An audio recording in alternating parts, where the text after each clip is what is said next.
Et juste après...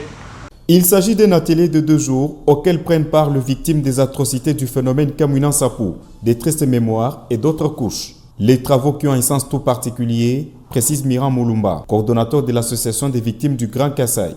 Une forte délégation de la direction générale de cet établissement public qui vient pour échanger avec plusieurs couches de la population, notamment les membres de la société civile, appelés communément écosystème, les victimes, pour voir dans quelle mesure l'on mettra en place des mécanismes adéquats qui permettront, le cas échéant, procéder au processus d'identification de victimes et voir le cas échéant allouer de mesures de réparation. Au nom de Joseph Moïse Kamboulou Konko, gouverneur du Kasaï central, le directeur des cabinets During Andoulou Kadi invite les participants à capitaliser ces assises qui se tiennent dans un contexte particulier du pays, marqué par une guerre injuste lui imposée qui occasionne diverses violations des droits humains.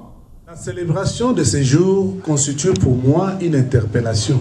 Interpellation pourquoi? Parce que je me pose la question de savoir combien de victimes nous aurons encore. Peu importe leur nom, nous considérons que ce sont nos mamans, ce sont nos frères.